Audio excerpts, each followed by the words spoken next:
Welcome, everyone, to the 10th Community Conversation addressing planning, response, and operations in the time of COVID-19.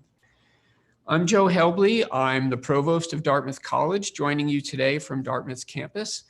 And I started today's community conversation wearing a mask to make a point about something that's going to be a very important component of today's conversation. This simple step of wearing masks and what a centrally important role it's going to play in enabling us to bring students back to campus this fall and do everything we can to ensure a successful start and a successful completion to a residential fall term. I'm joined today, as always, by Justin Anderson, our Vice President for Communications, who's with us from another studio on campus. And today we are joined by two guests. Once again, by Dr. Lisa Adams of the Geisel School of Medicine, the Associate Dean for Global Health, a professor and a specialist in the care and treatment of infectious diseases, including infectious tuberculosis, and as many of you know, co-chair of Dartmouth's campus-wide COVID-19 task force. We're also joined today by a distinguished alumnus from the healthcare sphere, Dr. Marty Citroen, MD, a member of the Dartmouth class of 1981. Marty is the current director for the Division of Global Migration and Quarantine at the CDC, the U.S. Centers for Disease Control and Prevention. In addition to his 28 years with the CDC, Dr. Citroen holds faculty appointments in the Division of Infectious Disease at the Emory University School of Medicine and in the Department of Epidemiology at the Rollins School of Public Health. Marty is here in his capacity as an alumnus and as a member of the Dickey Center Board and is not officially representing CDC. Following our normal format today with a campus update, live Q&A moderated by Justin, we'll have a conversation with campus leaders and an opportunity for them to answer your questions directly from the audience as well. Now today, in our update, I'd like to briefly discuss some of the recent news that we've rolled out and some of the decisions that we've made, including updates on fall term residential housing assignments for undergraduate students, testing protocols in the transition period, and the importance of those first 14 days when students return to campus. That's an area where things like masks again become critically important.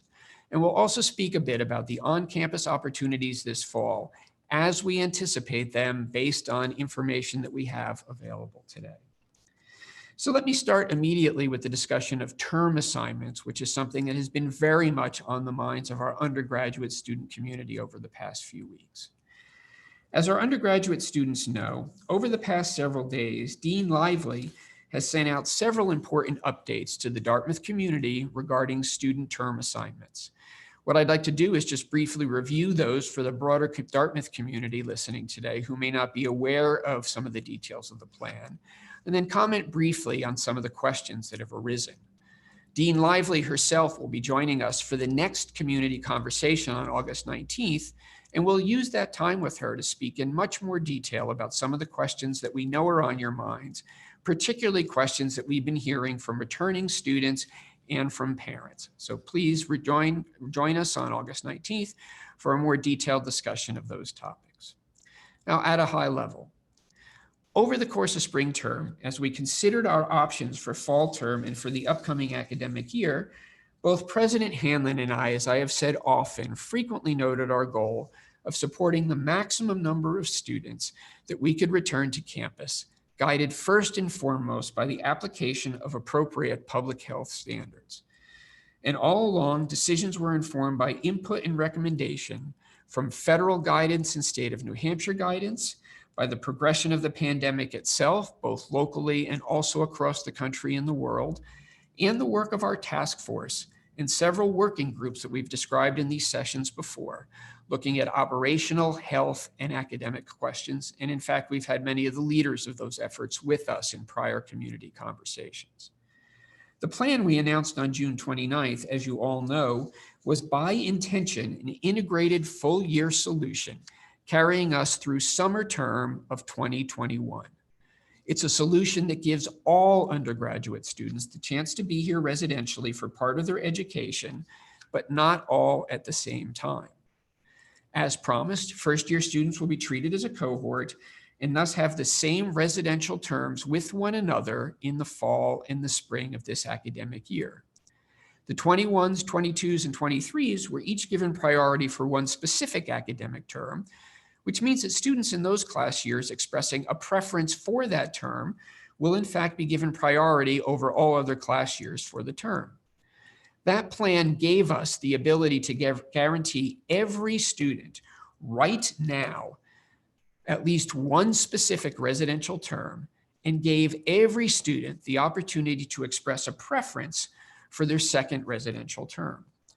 Structured this way, it allows us to de-densify the campus, an important consideration in managing collective community health, with approximately 50% of our undergraduate student community in residence at any one time, assuming current conditions continue over the course of fall term.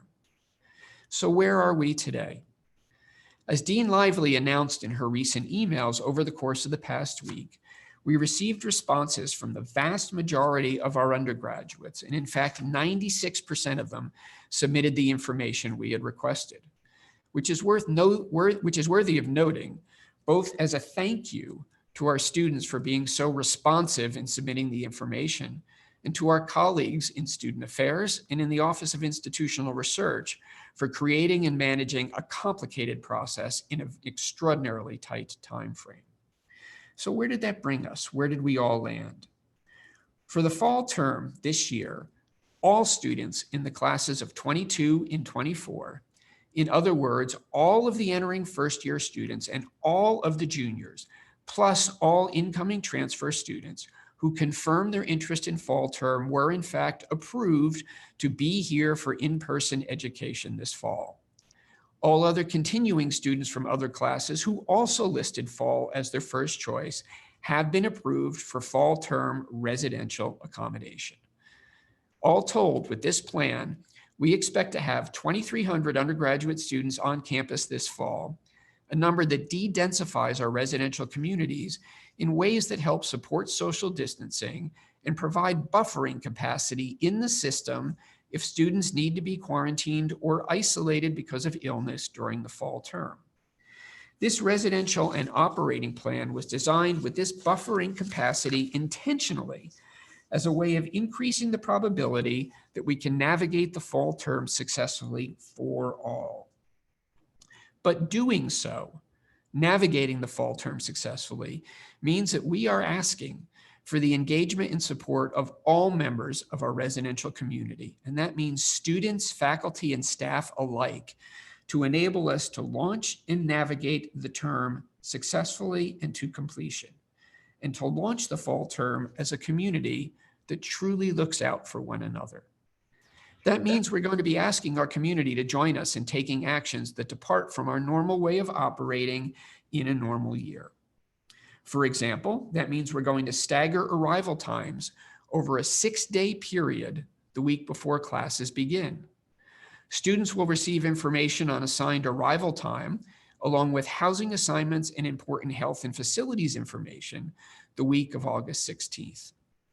That also means we're asking our students to travel to campus without family or friends if that is at all possible, or to be simply dropped off by family or friends if they must accompany you, without them getting out with you and walking the campus.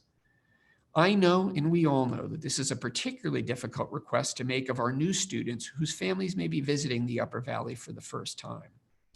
And if you must be accompanied by a family member or friend, we ask, in fact, we insist that you observe proper social distancing, wear face protection at all times while on campus, and remain outdoors. These steps, while they may sound significant and unusual, are absolutely essential to supporting and promoting community health and enabling us once again to get the fall term off to a successful start for all. In terms of the remainder of the academic year, all those students who listed winter as their first choice have in fact been approved for winter term residency. Some students, but not all, who listed winter as a second choice preference have already been accommodated. For spring term, all first year students in the class of 24 and all seniors, all 21s, who requested on-campus enrollment for spring term have in fact been granted it. And finally, all rising sophomores, the members of the class of 23, who requested summer term have in fact been approved. In addition, all 22s and others who requested summer as their first choice have also been approved. Now, we've already received questions from some of those students who received confirmation for one term, but not two. As we said at the beginning, and as I've said frequently, it was our intention to offer all students to have the opportunity to be on campus for 2 terms this academic year. This remains our intention. Nothing has changed. So you may ask, why not simply assign all students 2 terms now, regardless of their preferences? The answer is that we are in fact trying to accommodate preferences as best as we can and trying to address the challenges of supply and demand. Students have the flexibility to decline an assignment for fall term, which may open some spaces to a waitlist process, as Dean Lively has indicated. In addition, the visa situation for many of our international students remains challenging and in some ways more uncertain than it did when we devised this plan just 2 months ago. And we'd like to retain some flexibility to accommodate they and other students with particular and challenging needs. The number of students who wish to be here during spring nearly exceeds the number of spaces right now. Again, this is a question of supply and demand. And summer, like winter, was not heavily requested and yet offers the highest probability for a potential return to normal operations, which means we could potentially accommodate a larger number of students in that term at that time. For that reason, I hope you can understand why we are taking a little bit more time to work through the assignments of second terms for those students who have not yet received them. Simply put, we're asking for your patience. We'll have more information about fall term capacity in the coming week, and we may be able to accommodate more students at that time. We'll have a better picture of our international student situation in about a month. And with that information, early in fall term, we anticipate finalizing assignments for winter term, and then subsequently during winter break, finalizing plans for spring. Now, would we like to do this sooner? Absolutely. Do we know the lack of specificity is difficult? Yes, absolutely. But I hope we've all seen the impossibility of forecasting conditions 2 months out in the progression of this disease, never mind 6 or 9 months ahead. And for that reason, as we have done all along, we are making our decisions and making these assignments thoughtfully, doing as much as we can to accommodate student preferences and reflect changing information on the ground to support student choice. I'd also like to take a few minutes to speak about our planned testing protocols and quarantine planning, or more specifically, the plan that we have developed and are putting in place for the first 14 days of arrival for students when they come back to campus this fall. A related question on the minds of many is the plan for testing. And that's something that perhaps one or both of our guests can comment on in more detail in just a few minutes later in this conversation. Now, for our student community, we're developing plans for pre- and post-arrival testing for undergraduate students returning to campus and those graduate students who are not yet here and will be arriving on or after September 1st. First, we'll be asking all of our returning domestic students to undergo pre-arrival testing, which Dartmouth will arrange and coordinate. This pre-arrival testing will help identify any students who may be ill prior to travel, prior to return to Dartmouth, enabling them to isolate at home and helping the community by reducing the baseline level of positive tests upon arrival. An email with specific instructions will be sent to each returning student living domestically regarding these arrangements in the plan several weeks before their expected arrival date back on campus, and it will provide the details. Now, it's understood, of course, that international students will be unable to participate in this process due to logistics, and those students living outside of the U.S. will be exempt from this requirement before returning to campus. Now, like many of our peer institutions, Dartmouth will also be testing students frequently once they arrive on campus. We've partnered with the Broad Institute to test students on day 0, day 3, and day 7 of their return to campus.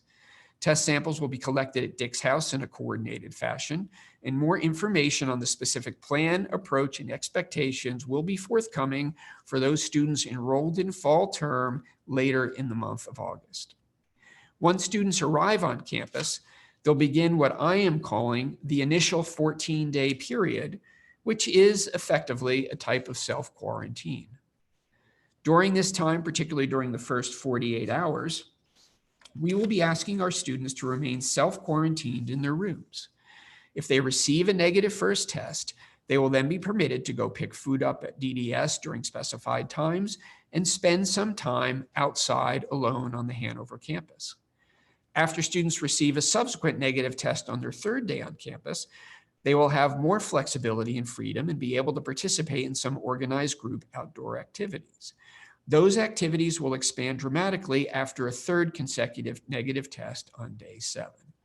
And after day 14, assuming a student has not developed any symptoms, the initial 14-day transition period will end, and students will have the ability to join organized small group gatherings, have access to all facilities that are open on campus, with the important caveat that this has to be done, again, with masks and with appropriate social distancing protocols being followed, even outdoors. Now, I cannot stress enough to our entire community, and particularly to our students, that this initial 2-week period is essential to giving all of our community confidence that we can manage this together. It is essential to permitting a full term that allows those students here in residence to enjoy the full residential experience that we can offer under these constrained circumstances. And it is essential to assuring our community, including the greater Hanover community, that we are prepared for and can manage through successive terms here in Hanover until a vaccine is developed and deployed. In addition to this initial testing, Dartmouth will continue to partner with the Dartmouth Hitchcock Medical Center to conduct tests of any students exhibiting COVID-19 related symptoms, and we'll be also partnering with them on some additional surveillance testing throughout the fall term. Finally, to ensure the safety of the entire Dartmouth community, as students begin returning to campus, all employees who are student-facing and working on-site or approved to return to work on-site will also be required to undergo testing. Details on this will be announced later this month. Remember that although we're undertaking a comprehensive testing program, we are asking students, faculty, and staff alike to adhere to all other policies regarding the reduction of COVID-19 transmission, such as, but not limited to, hand washing, again, the importance of face coverings, completion of the daily screening for employees, and physical distancing. Now, let me just take a few minutes in closing to speak about the academic program for those of you who will be here on campus this fall. As many of you know, the fall course selection process opened on Monday and will run till Tuesday, August 11th.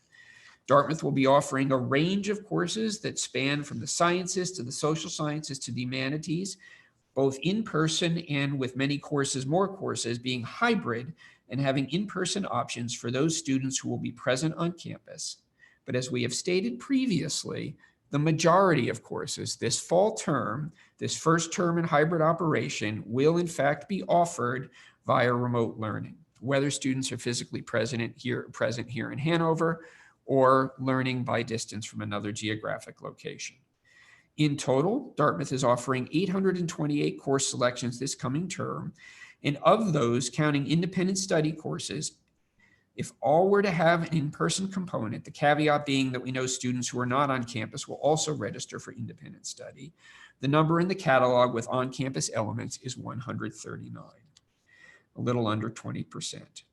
But if we combine this number with other courses where faculty have said that if the term gets off to a successful start, and again, this comes back to the importance of our collaboratively and collectively navigating that critical first 14-day period together successfully as a community.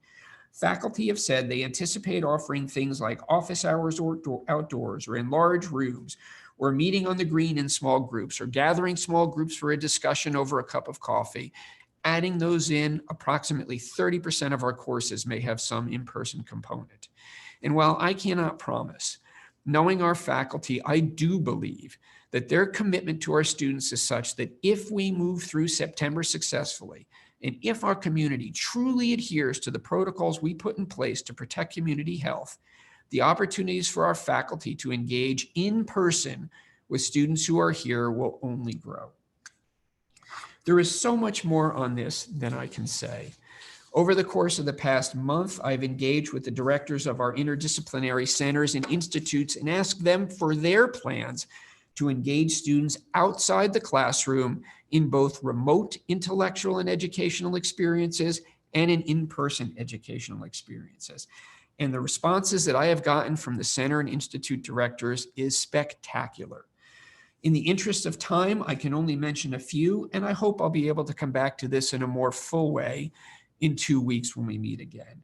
But from the Hood Museum, which is developing plans to offer guided, self-guided, or activity-driven visits to the galleries or even to single rooms for small groups of friends, teams, clubs, or classes, to the Hop, which is building a small screen fun series exploring the craft of filmmaking through live virtual conversations with guest artists and students, some of them having an in-person discussion component and including notable alumni like CNN anchor Jake Tapper and filmmakers Phil Lord and Chris Miller. Or for the Magnuson Center on Entrepreneurship, initiating a program called Stand with Small Business, where student teams will provide rapid support and creative ideas to impacted small businesses in the Hanover area. Or the Rockefeller Center in their tradition in a traditional presidential election year to host gatherings to watch the results come in live. This year, Rocky plans to host several small in-person gatherings that'll be live streamed to the greater Dartmouth community. Or the Rossius Center for the Study of Language, which is planning tent talks, gathering small groups of students on the green to watch movies. Or pop-up activities in sustainability and energy coordinated between the Irving Institute for Energy and Society and our Sustainability Center. These are just a small sampling of the exciting opportunities that'll be present for those students here on campus this fall. More to follow on this as the start of term approaches and details develop. So let me simply end now in the interest of time, as I often have in these conversations, by truly saying thank you to the members of this community. From how we work with one another, to how we spend our spare time, to how we communicate, this is not how I nor any of us envisioned our lives this year. And when I think back on the conversation in February that I had with Josh Keniston and Lisa Adams, a conversation that led to the formal structuring of our COVID-19 task force and what we anticipated as their work at that time, and think about where we are today, there are no adequate adjectives to describe it. Unprecedented seems trite, but it is so incredibly accurate. And against that backdrop, as I look around at this community, as the faculty and staff collaborate, as I look at the town of Hanover and Dartmouth Hitchcock Medical Center, both of whom working with us in partnership to find a path forward. And as I see our students and their passion and energy around their education and their desire to be in Hanover, it is absolutely nothing short of stunning and inspiring. Thank you to all of you for continuing to engage as we approach the start of fall term and make this the start of a new year unlike any other. With that, I'll turn it over to Justin. I'd be happy to take just a few questions, and then I'd like to turn it to our two distinguished guests for a discussion of some of the testing and sampling and surveillance protocols that we described. Justin? Thank you, Joe, and truly very nice to see you today. We've got a bunch of questions that have already come in. I think I'm going to start with a question that is just as you started wearing a mask. This is a question about masks. How is Dartmouth going to enforce COVID-19 safety precautions among students, specifically the wearing of masks and physical distancing? Right. So a general answer, Justin, and that's a really good question, and that's one that some members of the greater Hanover and Norwich communities have asked me. We are going to be asking our students to sign essentially a community compact, a statement of community expectations that affirms their willingness to adhere to the community standards, which include social distancing and the wearing of masks in public settings. The town of Hanover has partnered with us in this. The town of Hanover, as those of you here in the community have noticed, has put up signs all around the green and downtown saying that the wearing of masks is expected in this part of the community. We are going to be working with our students, working with our student advisory group to find the most effective way to encourage that, and also to address questions where we see individuals who may not be adhering to the mask expectation, the mask policy in ways that we need them to. This really is a matter of community health. This really is a matter of protecting one another. And as I think our guests later can tell us, there are also signs in emerging studies that wearing a mask protects not just the other, but protects the wearer as well. And as an aerosol scientist, that makes perfect sense to me. And I'm thrilled to see the research coming out in support of that. So let's take that question again when we have Marty and Lisa with us. But I will say that part of our expectation for our student community is that they will adhere to these community standards to enable us to navigate the fall term successfully, to enable us to remain open and enable their fellow students to complete their education, and to ensure that we can, in fact, open the way we hope and intend to in the winter term. And Joe, during your introductory remarks, when you were discussing the testing that we will do, you mentioned testing on day 0, 3, and 7. A viewer writes in to ask, will the results of tests be made publicly available? And then does Dartmouth have a threshold number of cases that would cause us to reevaluate our residential plans? Right. So let me take both of those questions briefly, Justin, and then I say here too, these would be good questions to put to Lisa Adams in particular as well. And so we do have plans to monitor over the course of the fall. We do have plans to share aggregated data with the community in some way. How exactly that data will be shared has not been finalized, but I think Lisa might have a thing or two more that she can say on that. And that will certainly be clear by the time the term starts.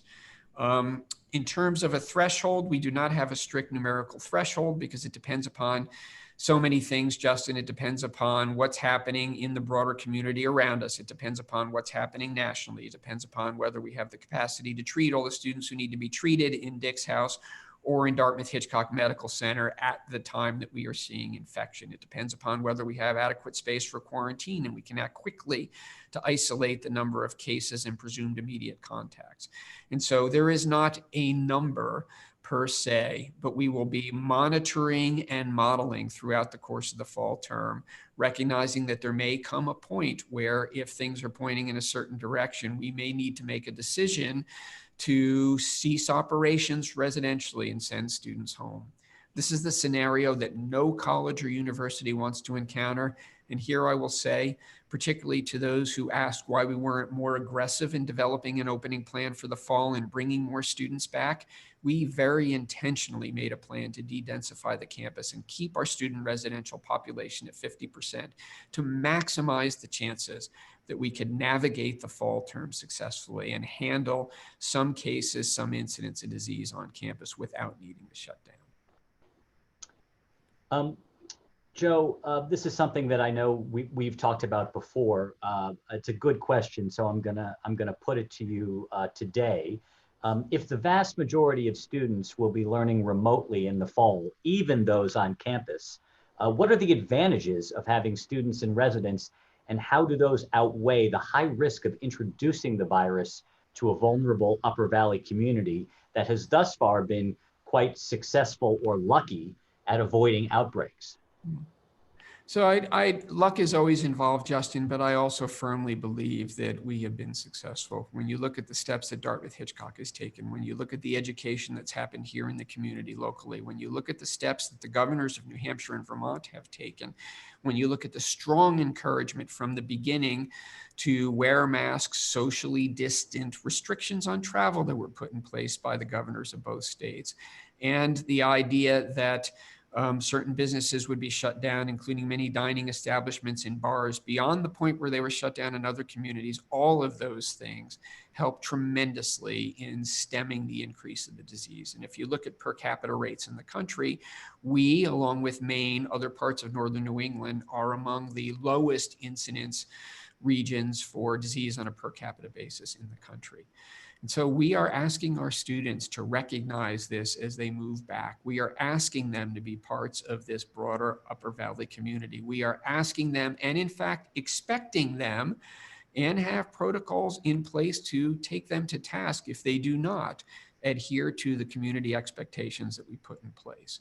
We don't want it to be a punitive and disciplinary process. We do have sanctions for violating the terms, but we are really asking them to recognize that failure to adhere to these protocols, which would lead to an increase in incidence of disease, jeopardizes everything for the rest of their classmates throughout the course of the fall and into the winter and beyond.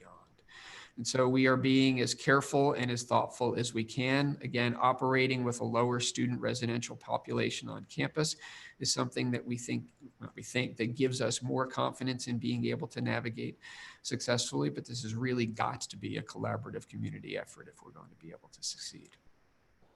So Joe, we have time for one more question before we go to our distinguished guest today.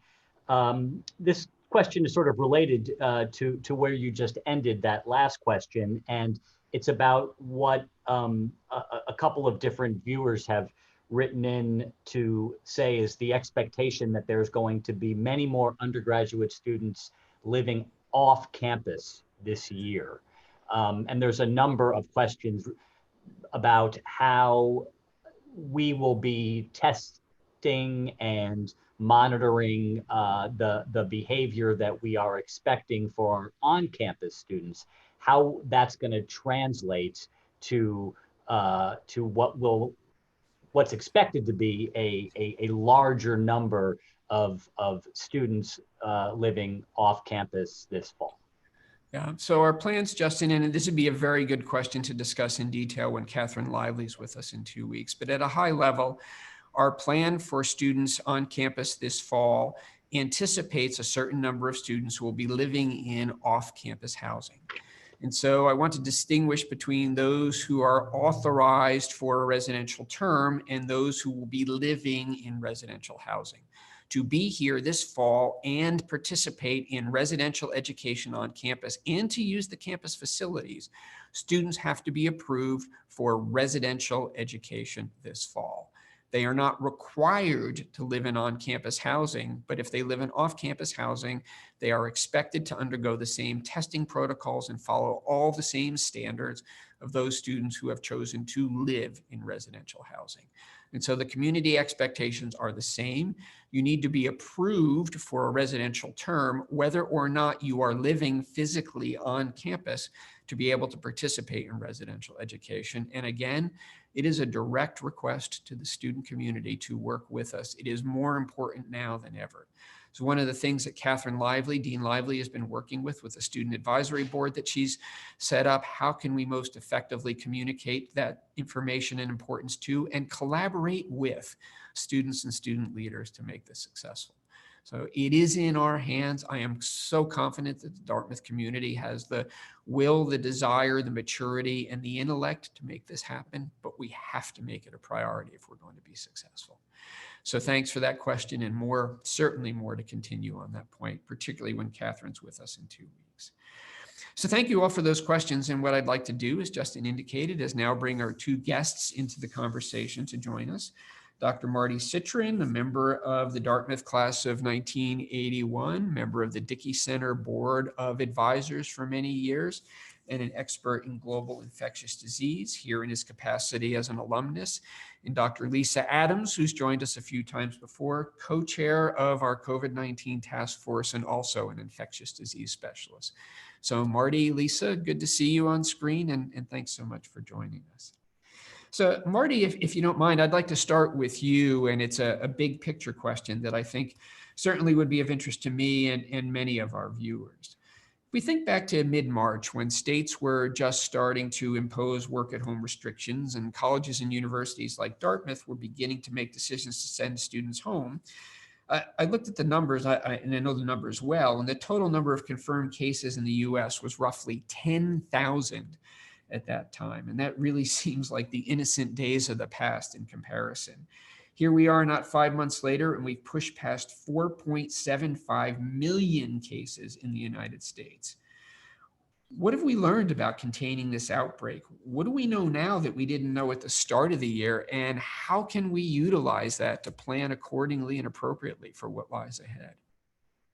Thanks.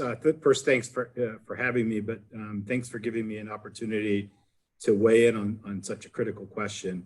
As an infectious disease specialist and public health practitioner, we think about these types of outbreaks along three dimensions: the dimension of the pathogen, the dimension of the host or the people that are infected, and the milieu or the social context in which the epidemic is occurring. So let me just say a few things about each of those on what we know now that was not quite clear at the beginning. With regard to the pathogen, some things are very strikingly apparent now. One is that this is not influenza. In fact, it's not even a traditional respiratory type infection, in that the infection really attaches to the receptors on blood vessels, and blood vessels serve all the organs of the body. And so we're seeing all sorts of different manifestations of the infection. It's much more serious than influenza, and we don't have the kinds of countermeasures in antivirals or in a preventive vaccine. But there was a lot of talk about this, how this compared to flu, seasonal flu, or even a pandemic strain of flu. This isn't even though it's called SARS-CoV-2 and the genetics put it in the SARS family, this pathogen is behaving very differently than SARS-1, which had about just a several month duration and capped itself at a much smaller number of cases globally, 800 or so, or 8,000 with 800 deaths. And I think SARS-CoV is fundamentally different in a lot of ways that have become much more clear. The Achilles heel for this pathogen, in my perspective, is the fact that there is a lot of asymptomatic and pre-symptomatic infection where people don't even know they're sick or infected, and thus don't have the benefit of taking the kinds of precautions that we recommend, which is stay home when you're sick and contact trace and find the contacts. It's estimated that up to 40% and in some settings more of the infections are occult. So this is an insidious virus where we can't see it. It's invisible, and it's problematic because we don't know who's infected and who's not. Another thing we've learned is not only can there be asymptomatic and pre-symptomatic infection, but the viral loads at the very beginning in this phase are among the highest. So people are most contagious in this asymptomatic, pre-symptomatic, and maybe the first few days afterwards. This is in contrast to other infections which become more contagious as people progress in their illness and get sicker. Ebola is an obvious example, which means that while you don't even know you have it, you might be the most likely at a time when you're spreading. So the viral load being very high early and contagious people being high before they recognize they're sick, if they ever get sick at all, is really something we've learned. The other Achilles heel, I would say, is the appreciation of fast math, what exponential growth really means in terms of spread. And that is, if you don't stay in front of it and act early and chase the virus at its early indications of its presence in your community, the virus will always be chasing you in overwhelming numbers with unbelievable doubling times in a community, so that it's very difficult to control and get ahead of it once it's escaped your reach. So fast math means people have to act early. Insidious virus means you have to be looking at something you can't see with very effective tools, whether they're tests or other means that we're going to figure out where the viral is. But we need to know and be able to see the virus in different untraditional ways.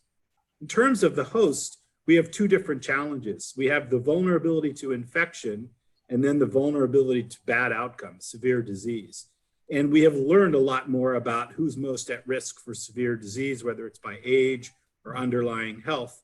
But the vulnerability to infection and who's transmitting is still something that we're beginning to tease out. And the transmitters may not necessarily be the ones that are most obviously sick and late. In fact, most spread from person to person is occurring before people are even really diagnosed. And finally, we've learned more and more about the way in which it's spread and the potential ability for small aerosols to actually create super spreading events in that regard. Witness the asymptomatic choir singer who comes to a practice with others in the choir and is able to spread efficiently over a long distance simply by singing. And we've learned now that the act of speaking and singing, and you don't have to be sick and coughing in order to spread these viral particles. This is what led to our understanding about the importance of the role of face mask as source control. It protects me from spreading the virus to somebody else. It's an act of civic responsibility, but it also has some level of protection for me from the particles that other people may be spreading. And if everybody's wearing it, we get a very powerful collective impact. And so our understanding of the potential role of face masks in curbing transmission has really evolved over the course of the outbreak. And finally, the milieu or the context. We clearly know that there are super spreading events, perhaps even more than super spreading people, but closed indoor spaces tend to be the highest risk. And sort of my algorithm is, thinking about 4 axes: time and space, person and place. And each of those 4 things will allow you to estimate your risk in a setting. But we've really learned how important being outdoors, allowing for the UV light and the virus to dissipate rather than be concentrating in small areas.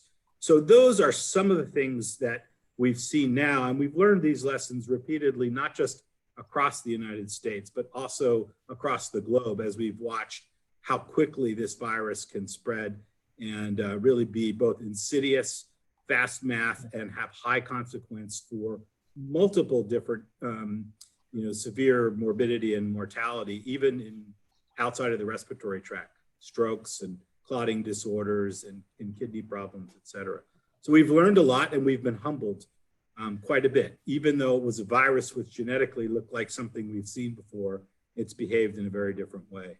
Which is what makes your work so fascinating, and means every new infection, every new viral agent is going to present its own set of challenges, no matter how much it looks like the ones before. I have to say, before I turn to Lisa with a question, I have one of my very first graduate students ever, after living in the US for many years, returned to his native China. And he and I were in touch in late January, early February, just talking about progression of the disease there. And I remember so clearly, he sent me an email saying, "Joe, you need to get everyone to wear masks." He said, "This is going to be so culturally difficult for the US, but when they were mandated in China and we implemented them by edict across the board, you saw the infection rates plummet. So I worry for you because I know how hard this is going to be in the United States." And that was certainly a prescient comment.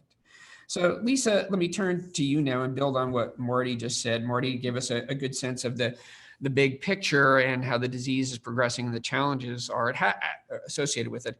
How do you in the task force, and you an infectious disease expert, think about translating that to decisions that we need to make here on campus, or recommendations you need to make to me for decisions on campus? Like we've come up with a testing protocol that now has pre-arrival testing and tests 3 times in the first week, plus surveillance testing over the term. Why? Well, thanks, Joe. I'm happy to provide some updates on testing. This remains a rapidly evolving space as testing availability, test features, and information from our modeling continues to emerge. You've already talked about the pre-arrival, so I'm going to focus on the on-campus testing that we will do. And first, let me share the good news that our College Health Services has begun testing our newly arriving graduate and professional students. They began last week with some newly arriving Geisel students, and then this week with newly arriving Tuck and some current Guarini students. They now have tested over 200 students, and so far, no one has tested positive. But let me explain why our testing schedule is so rigorous at the start of the term. It really builds on a lot of what Marty was saying, and things that you've highlighted as well. As we know, we're in a low-risk area. At this point, we have essentially limited or no community transmission in the area. And we know that travel is a recognized risk factor associated with COVID transmission. So that highest risk period for the virus to be introduced into our community is when there are newly arriving groups, in this case, our students, into the Upper Valley community. So being able to identify and act quickly and early to identify anyone who may have been infected, either in their home community before they left or during their travel to campus, is really critical.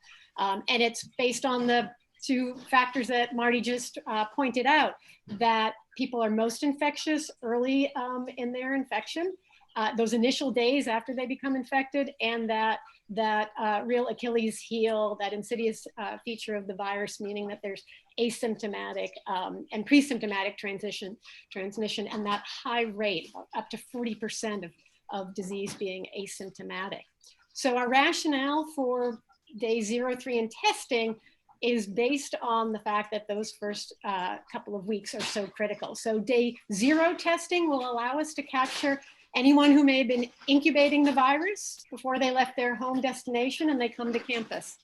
The day 3 testing is important because it allows us to capture anyone who is still incubating virus on day 0 when they were tested, because they were either infected right before they departed or maybe at the beginning of their travel. And the day 7 testing allows us to capture those who may be on the later side of incubating the disease, potentially infected again during their travel to campus. So this rigorous schedule allows us to quickly isolate someone if they convert to a positive test, which is important for halting further transmission. And I just want to point out 1 or 2 other things, and that is that isolation, although it sounds like a harsh term, it's not meant to be a punishment. People may be infected not due to any fault of their own, but due to exposure with someone who perhaps wasn't as careful or fastidious as they were. So I want to kind of remove that stigma from the term at the start. Isolation really allows the ill person to get the attention that they need, and in this case, to make sure they have access, they're on campus, to a single room and private use bathroom, and of course, for us to be able to protect those around them. And that initial 2-week period will be so important. And as you mentioned, we'll have increasing outdoor time in place if someone is able to move from negative testings at day 0, day 3, and day 7. But recall that the New Hampshire Health Department guidance doesn't allow testing to actually end that quarantine, that early monitoring period early, and that people still can be incubating. The incubation period is 14 days, so people still can be incubating as late as 7 to 14 days. But with each successive negative test, there is greater reassurance that someone is uninfected. Great. So Lisa, let me just ask you a couple of quick follow-up questions about logistics, and I want to turn to Marty for one last question before we open it up with Justin. What can you tell us about the mechanics? And so I know details are still being finalized, but something that's on the minds of a lot of people. Can you tell us about the method of sample collection? Sure. And this is another area that's within diagnostic testing that's quickly moving. And the good news that I can share here is that we will be using a technique to collect, and are using a technique to collect samples from the anterior nares, the front part of the nose, and not using that very deep and uncomfortable nasopharyngeal swab. Anybody out there who's had it done knows it is not a pleasant experience. But the anterior nares specimen collection now has FDA emergency approval. So that's a great step forward to making testing more accessible and acceptable. And the other good news is that we are hopeful that by the time we are testing our undergraduates who are arriving, that self-collection of specimens, where students swabs their own nose, will have that FDA emergency approval and something that we can do for the day 3 and day 7 testing. Now, our partner, Dartmouth Hitchcock Medical Center, is using the nasopharyngeal swab collection, but as I said, this is a quickly evolving space, and we are certainly committed to using, whenever possible, the least invasive method for specimen collection that is scientifically validated and proven and available in our community. That's great. I'm sure the students will appreciate that. And I can say personally, I think many members of the faculty and staff will appreciate that. So one last question, Lisa, and then I want to turn back to Marty. What does happen if someone tests positive? How do the students get their results, and what do we do with them? Yeah, so a great question. So if a student tests negative, they will be contacted by email from our testing vendor, the Broad Institute that you mentioned, to be able to access their result via a secure patient portal. Now, if a student tests positive, our College Health Services, which for our students is the ordering clinical provider, they'll receive that information. And in that case, the student will get a phone call from a clinician to talk about the test result and next steps, with a focus on how to ensure that they can safely isolate themselves, and whether that involves moving onto a separate on-campus designated space, or whether they can do so safely in their off-campus residence. In addition, whenever anyone tests positive, the New Hampshire Health Department will also be in touch with the student as part of their state-led contact investigation process. And our College Health Services has been doing a great job of following up to check in with students on a regular basis to see how they're doing during the time that they have to be isolated. So I want to emphasize that this is a very hands-on process. And I want to remind everyone that following up on individuals who have an infectious disease and preventing spread in the community is a long-standing public health practice. This is something I was closely involved with for individuals diagnosed with tuberculosis when I was the director of surveillance for the TB Control Bureau in New York City. And so this is well within a health department's area of expertise and really part of their usual activities. So I think it's important to remember, while this is a new disease, the work of following those who have infection and who are in isolation and those who are identified as close contacts is a very familiar practice for our public health system. Right. Great. Thank you, Lisa. So Marty, let me turn back to you, and I'm going to ask you, in the interest of time, if you can answer a big question with a very short answer so we can turn to the audience who wants to speak with both of you. And it's probably too early to ask this question, but I'm going to ask it anyway. So what have we learned that should enable us to respond differently and with more alacrity to the next pandemic? Great question. You know, I'm always cautious about using the term lessons learned. I know it's quite popular. I prefer to say lessons observed. History will tell us whether we've learned these lessons, because in fact, some historical work about the 1918 pandemic at the turn of the century revealed many of the lessons that we're experiencing right now. It's also quite clear that those lessons haven't necessarily been learned a century later. We go back in the archives, they were studied, they were reported. In fact, the framework for response is based on some lessons observed from history.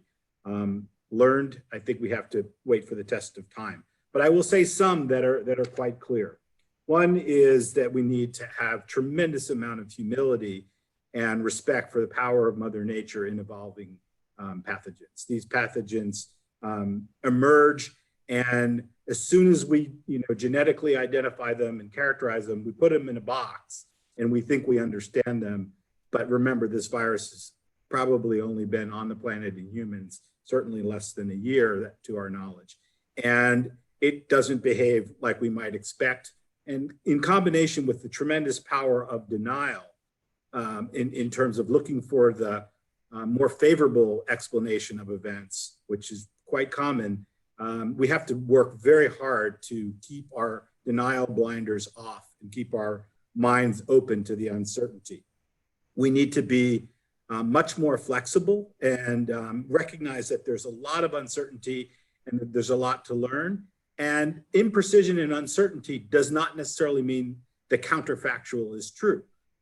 It just means that we have to be open. And so another lesson observed, I think, is the importance of dispelling the myths of false truths, or in today's lexicon, fake news, and that we have to be very careful. Technical expertise is necessary, but insufficient to control an epidemic of this magnitude. And we really are at the mercy of the viral numbers and the human brain and ingenuity. And what we need is a unified effort that this sort of diamond of the interest of and perspective in the lens of science and public health, which is absolutely critical and can't be dismissed. The appreciation of the economic lens of the virus and how it's affecting society is also critical.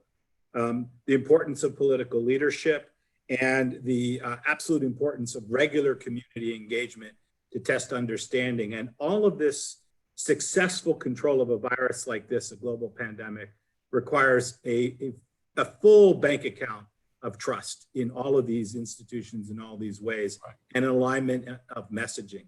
And that when there's a bankruptcy of trust, right, it can be really tough. So I would say, to end with Stephen Hawking's quote here, that the enemy of knowledge is not ignorance. It's in fact the illusion of knowledge. This pandemic has made that crystal clear in spades.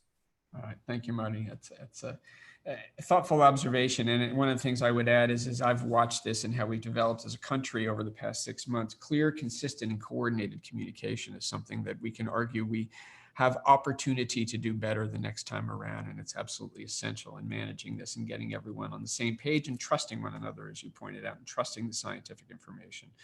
We have about 5 to 7 minutes left. I want to make sure we give our viewers chances to ask at least a few questions of the two of you. So Justin, I'm going to turn it back to you. And in the interest of time, Lisa and Marty, I'll ask you to be really concise in the answer so we can get to more than 1 or 2 questions.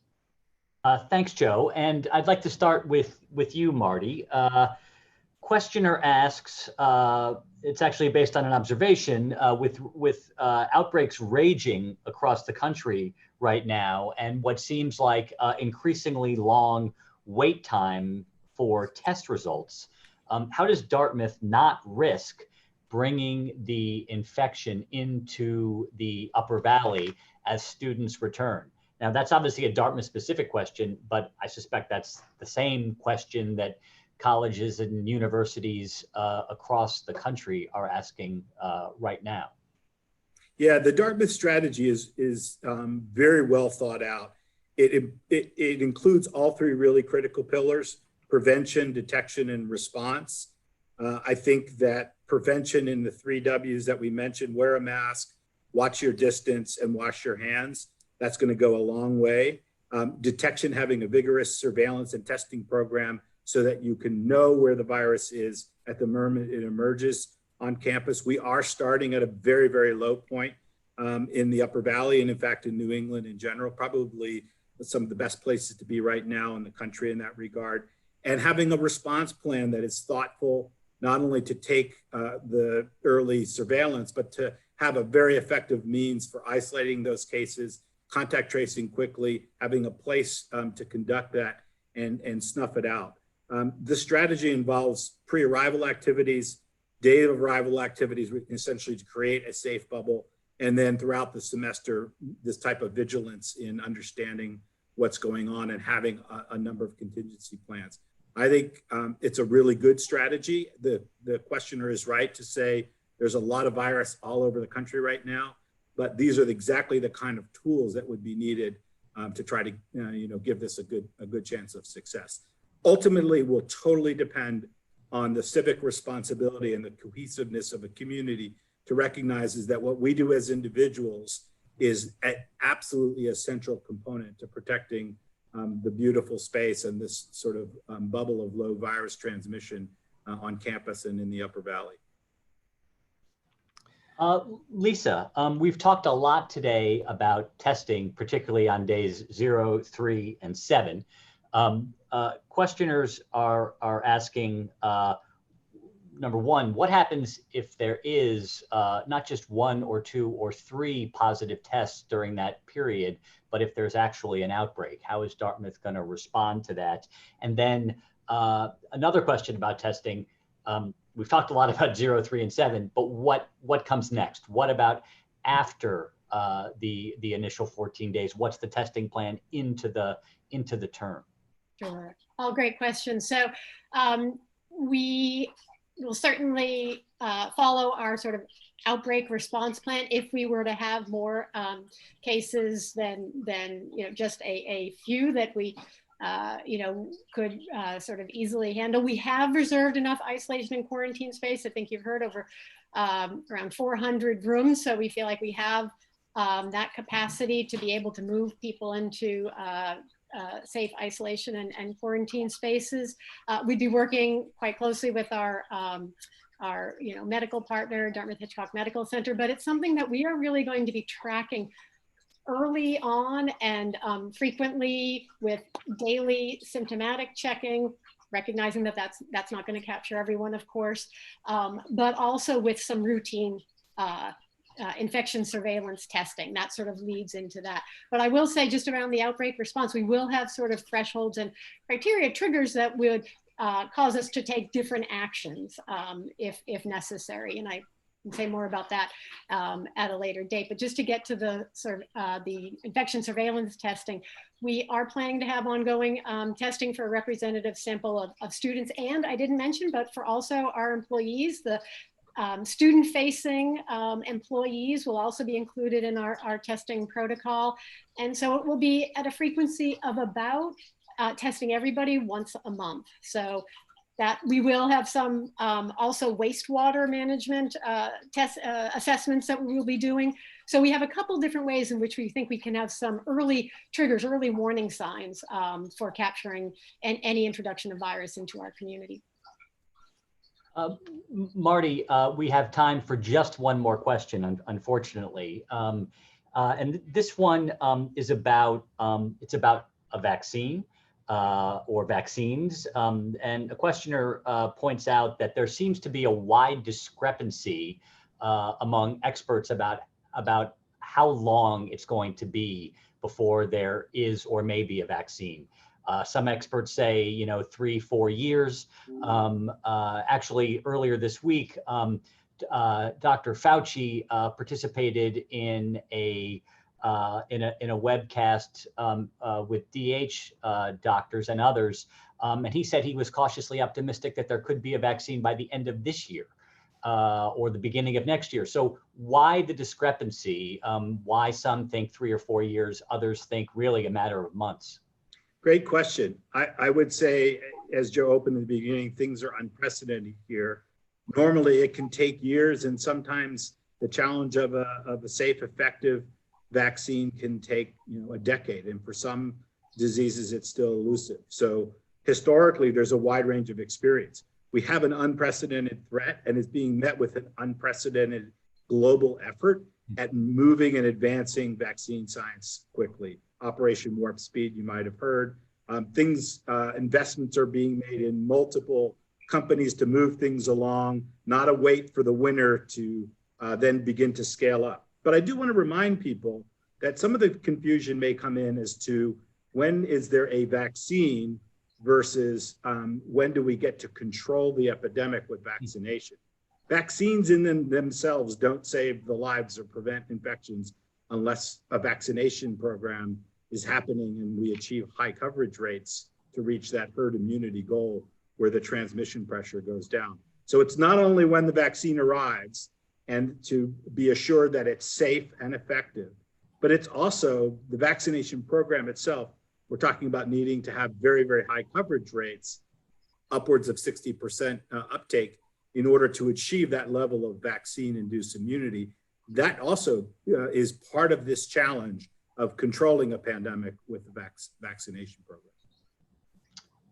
Thank you very much for that, Marty. And thank you and Lisa both for joining us today for an incredibly informative conversation. We'll be back in 2 weeks, and I'm going to go back to Joe now to say a little bit more about that and wrap things up for the day. Great. So thanks, Justin. And let me add my thanks to you, Lisa, for joining us once again, and Marty for not only joining us today, but for the conversations I know you've had here and there with the task force to help us think about some very challenging questions as we develop our plans for operation in the fall beyond. So thanks so much for that on behalf of Dartmouth. So that's all for today. We'll be back in 2 weeks with our next community conversation. As I said earlier, although we will provide a broad update, there will be a particular focus on issues of interest to students and to their parents, given the impending transition to the start of fall term and student arrival. We'll be joined by Dean of the College, Catherine Lively, and 1 or 2 academic leaders to discuss the academic side as well as the student logistics side. And finally, let me note that given the interest in continuing updates, we will be continuing these community conversations at least into and through the month of September. So we look forward to continuing to provide you with updates on operations as we exist in this interesting hybrid and in some cases significantly remote mode of presenting Dartmouth. Thanks everyone for your interest, engagement, support, and questions. As always, stay connected, stay well, and stay safe. We look forward to seeing you in 2 weeks. Thank you, everyone.